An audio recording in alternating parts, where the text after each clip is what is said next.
What's up, YouTube? This is Doku from Planet Nerd, bringing you my thoughts on the Nintendo press conference that took place today. Alright, so the Nintendo press conference started off with a robot chicken style clay motion, and that was actually interesting. I don't know what was actually going on a bit for the beginning, but the comedy was still there, even though it was kind of cheesy at times. But it still accomplished its goal of leading into what was the Super Smash Brothers. Now with the Super Smash Brothers, it started off with Reggie just fighting Miyamoto, and I was like, "Yo, what is this?" The super epic fight where shout outs to whoever was doing the effects on that. That was really well done. I like the execution of it, and then that brought us, and that was a good lead in into the new feature in the Smash Brothers, which was the me yeah, now you can use the Mii's in order to fight within the franchise, which is the first time they're ever doing this, and I think it's one of the best ways to integrate the Nintendo Mii's into a video game. It's very, very well executed. Apparently, there's three different classes. There's one called the Brawler, where basically you do hand-to-hand combat. There's also a Swordsman, where apparently he's the mastery of everything weapons, and then you have the Gunner, who basically is like Samus, but man, like talking about it is one thing, but when you actually see them in action, it's just a whole another sight. Now, I really think it's ingenious the way Sakurai has implemented this new feature into the game, because now the Mii's are actually, viable. It might be viable enough for tournament play. I don't know if they're just going to do a default uh, amount of specializations or special moves that you can do, because there's 36 special moves in all for all three Mii's together that you can use. So they'll probably figure something out. But overall, I think it's really really good stuff, Sakurai, to that. And also, there's some new modes that being, well, they didn't really announce them. They just kind of showed clips. There was a lot, just like get the classic baseball. We got the music and voice editing. It's the classic trophies from like Melee days. Just some of the basic stuff.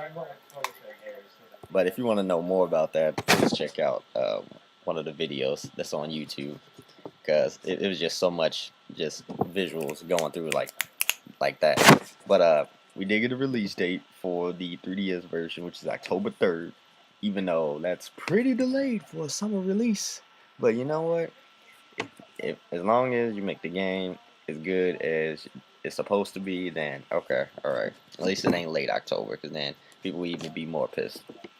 And then from that point on, they went on to the disappointment that is Amiibo, which is basically yet another game or new so-called innovative tech that implements the toy into the gaming industry. And it's, I mean, I understand Wii U needs to try to come back into the industry, but like they're they're like the third person to do this as a company. They already had Activision did it with the Skylanders, and you got Disney still in it. But Disney got their own little tweak. I don't know how Nintendo thinks they can compete. I mean, they got this toy thing where like now you can so the example that they gave was Mario, and you can use Mario and give him level ups. He levels up just like you would in Skylanders, and you get specializations and all this other stuff, and you get more XP when you level up fighting against someone else. But overall, it doesn't look that great. I mean, they showed the amount of toys they had, which is basically their majority is like the original cast. I mean, I think it was about like 11 the toys.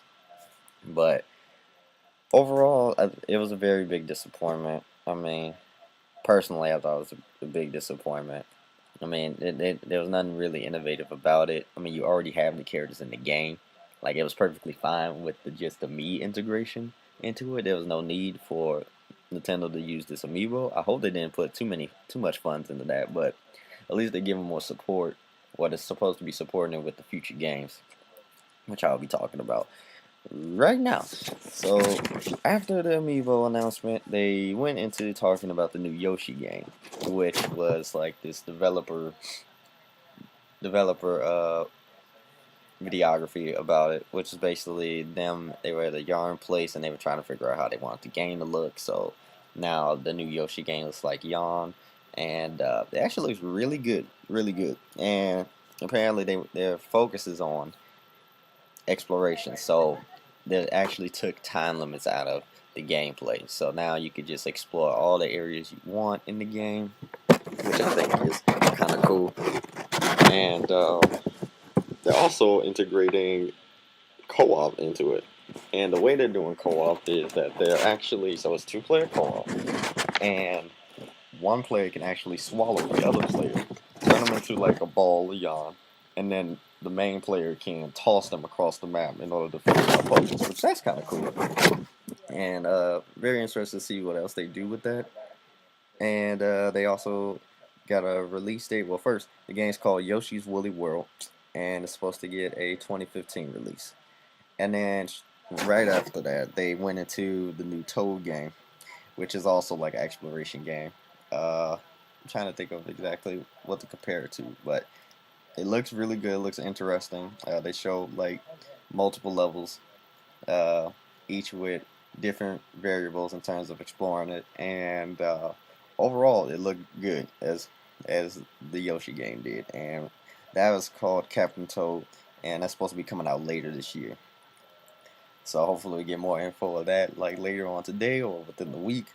And then right after that, we went into the Zelda release. Now, they didn't necessarily get a title for it, but um, basically they were talking about how they were revisiting the basic conventions of the Zelda series, and how in the 2D world it was very easy to implement or give that visualization that you're in this expansive world.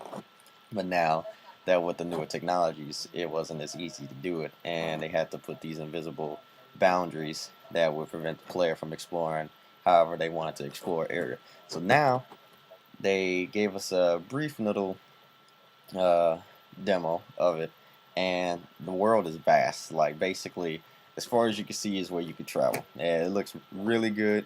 It looks gorgeous. It's kind of cartoonish, but you know, you come to like it with the Zelda series, and it looked amazing. And then we also got to see a bit of gameplay with it's like a giant like mech squid thing that was chasing down Zelda on his horse. I mean, my bad, not Zelda. I'm sorry. It was chasing down Link on this horse, and they traveled through different areas. You got to see the visual effects of the crashing and the blasting and the different elements that were being used. And then it just cut out with Link shooting an arrow, and then this gave us that a 2015 release. And then we got a release date for Omega Ruby and Alpha Sapphire, and that is November 21st, 2014. There wasn't really any new information in terms of the game other than the release date. They just showed the Mega Evolutions. It's basically, oh, it basically looks like it using the Pokemon X and Y engine, but they redid the Gen 3 maps, which they look good for what they are. It seems like now they get to see more of the trainer in terms of when you're throwing out Pokemon and capturing Pokemon. You get to see more of the trainer.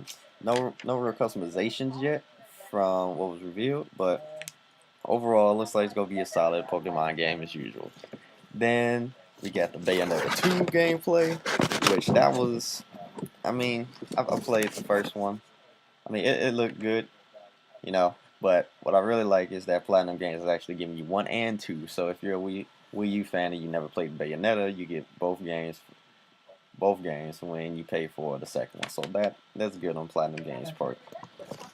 And then we got news of the Hyrule Warriors, and this is a combination of the Zelda company, and Dynasty Warriors coming together to build Hyrule Warriors. So far, they showed Link, Zelda.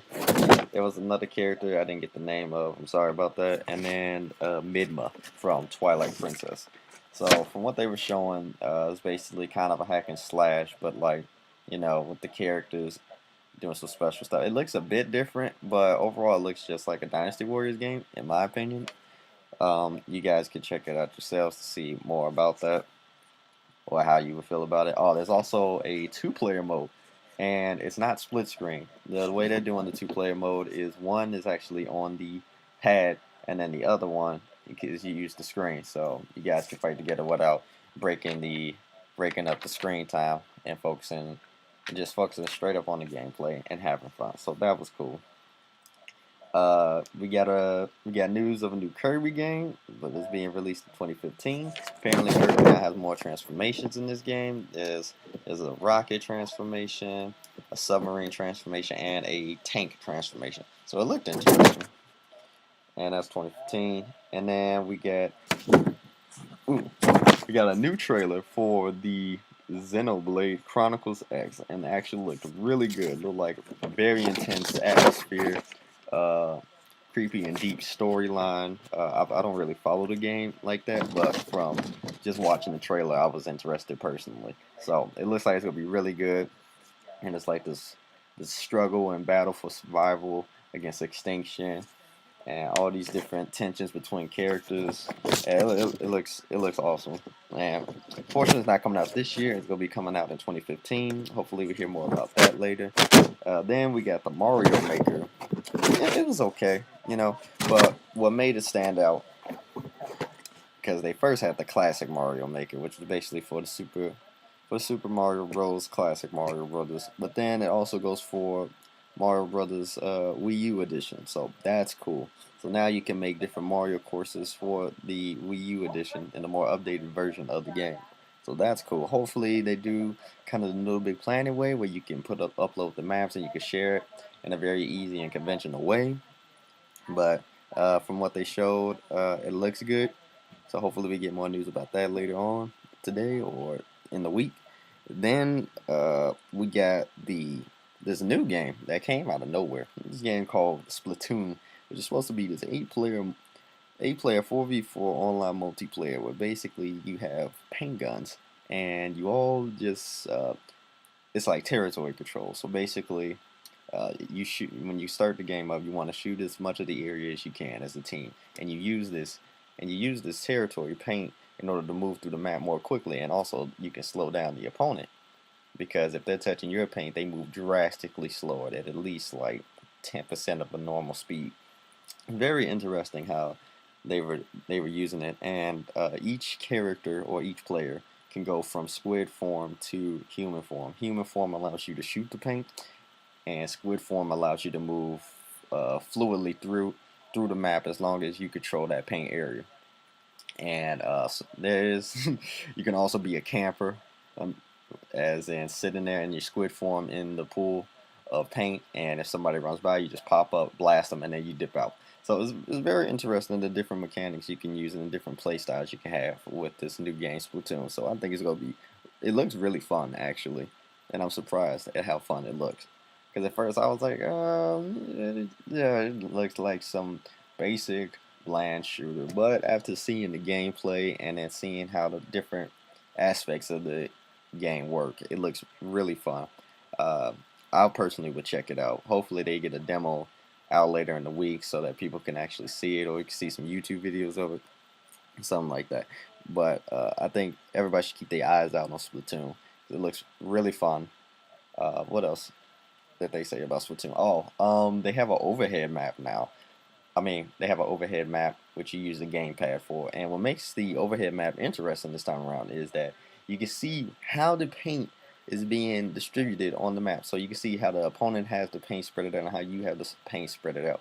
And so it's a tactical advantage, and you can create different strategic uh, strategies based around that. And also, you can spawn onto an opponent. So let's say not an opponent, a teammate. So let's say your teammate is like halfway through the map and you started from the back. You can pull up the overhead map, click on them, and you'll be catapulted all the way over there. So really, really good tactical stuff that they got going on for a pretty simple concept. So check that out. I hope to see more about it. It's supposed to get a 2015 release, so hopefully we get more information about that later in the year. And then finally, they ended off with this anime short, which basically had Pit and my man Link fighting each other in a super epic battle, and then Palutina had came in and was like, you know what, I got this. And then she has, wow, her move pool is vast and amazing. Like, she looks like she's gonna be really good. She has like a dark hole. She has this hyper beam. She has a counter. She has a reflect, like Final Fantasy style.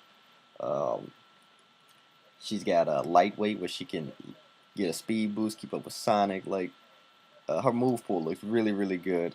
She looks like she's gonna be a real good character. Oh, she has a firework move, anti-air move with a pillar, light pillar.